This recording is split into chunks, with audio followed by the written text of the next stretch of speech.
Okay, our 3D printer is printing. There's still a few things I'm learning, but once I do, I think we have some neat projects ahead. Until then, though, let's check out that dazzling steamliner from Time for Machine. Oh, sorry, just one moment here. Oh, hey GB1, what's up? We got a special request, that's cool. Who's it from and what do they want to build? Ah, see, Doggo wants to check out the Space Shuttle Discovery. GB1, you know I'm a sucker for space. You know what? The Time for Machine steamliner can wait. Let's check this out. Make some room inside the hangar, GB1. Hey everyone, and welcome to Groove Builders, the show where we create together. I'm your host, Disorderly Cone, and in this episode, we're going to be checking out the Space Shuttle Discovery from Metal Earth. Now, this one is not the one we've covered from before. This is kind of a re-release that Metal Earth has done with some really awesome color and added detail. Now, how much added detail is that? Well, let's take a look at one of the original models here.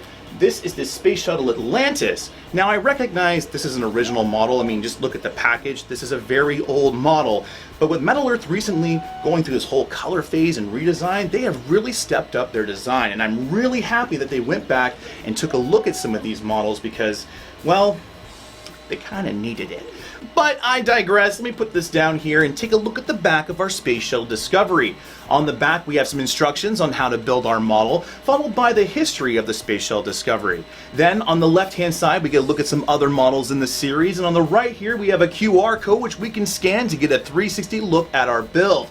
This comes in handy when we're putting little bits of detail on. And finally, over here on the bottom right, we have our difficulty rating of just over medium, which is actually pretty good. Now, there's been some models that have just been over medium that have been really easy, and some other ones that have been actually pretty complicated. Where will this fall? Well, that's a good question. Let's crack this open and take a look.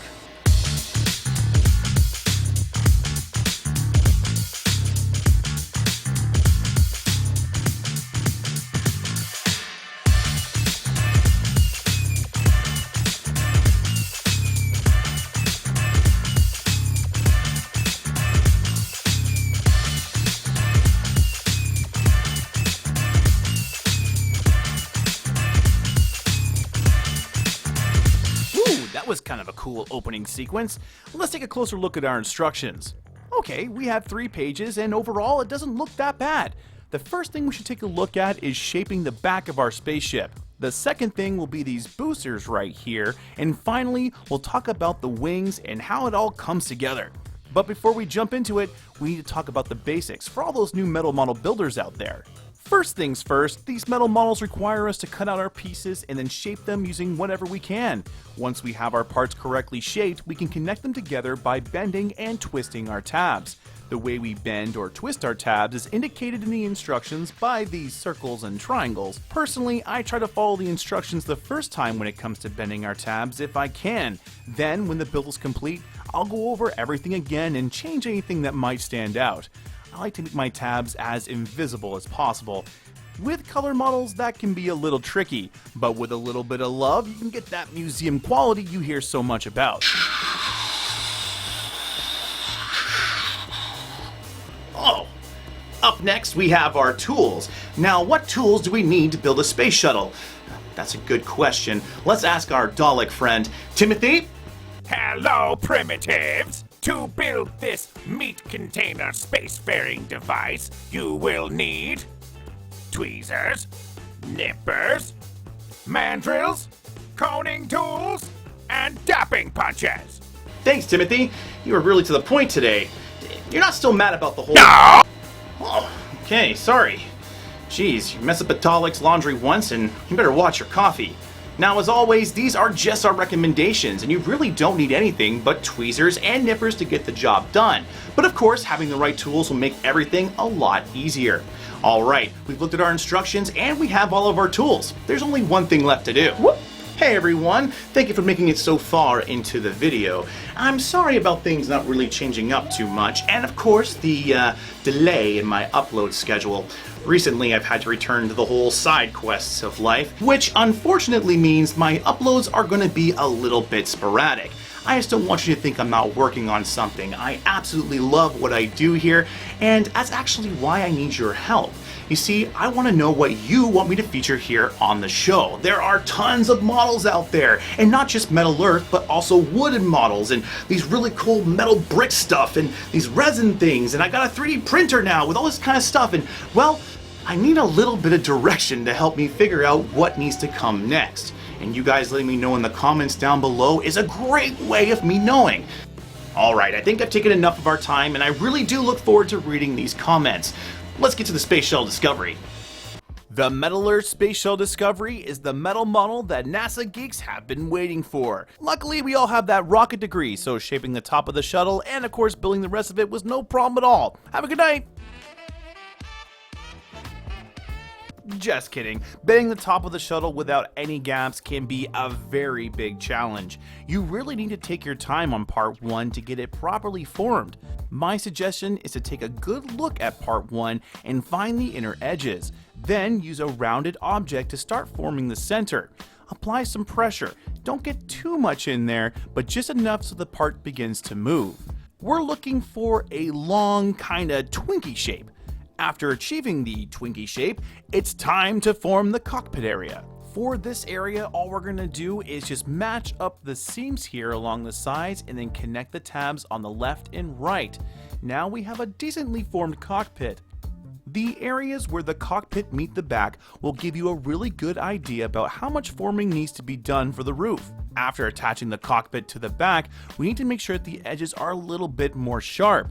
Find the top edge on the inside and give it a little bit of a bend.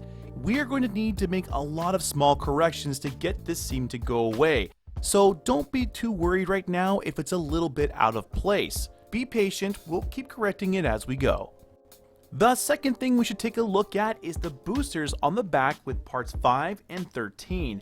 I know that for some of you out there, cones can be a real pain. My friend Animate Orange has some really great forming tools if you would like to check them out. Links are in the description down below. They can really make this whole process a lot easier.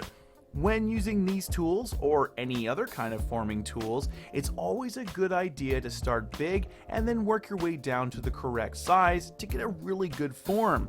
Sometimes, starting with a smaller forming tool, we can run the risk of making hot spots or creases in the metal.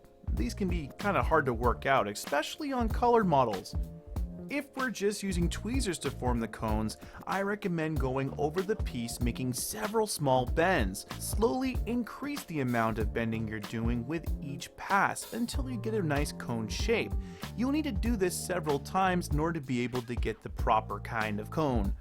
We need to make sure that every single fold line in our metal gets bent for an even look. Just be careful not to scratch the paint. The third and final thing we're going to talk about is forming and connecting the wings with parts 21, 22, and 23. These parts look very interesting, and if you look very closely along the edges, you can see a very, very tiny little fold line.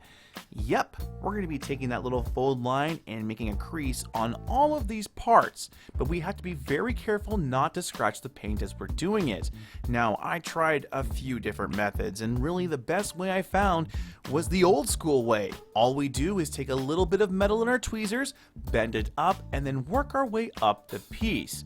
Now, we repeat this process for all of the parts, being very careful to make sure that we're not overbending any area.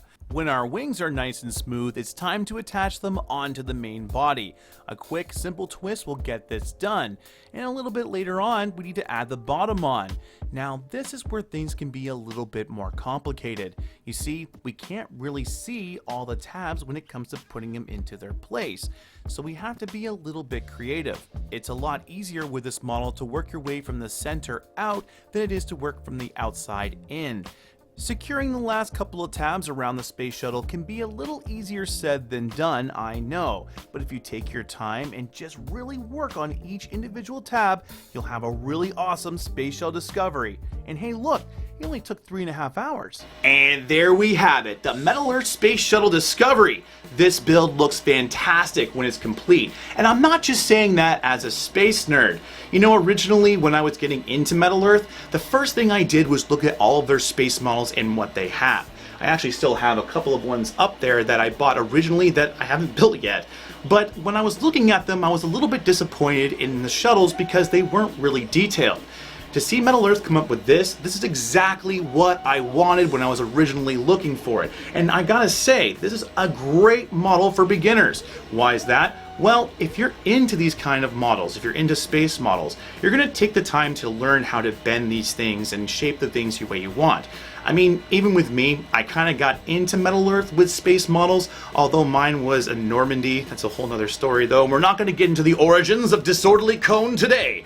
This shuttle really does have a lot to offer every modeler out there. There are some cones on the back which I realize some people might struggle with, and getting this roof up here is a little bit of a pain, but once you do get everything sorted away, this is a model that you're going to be very proud of in your collection.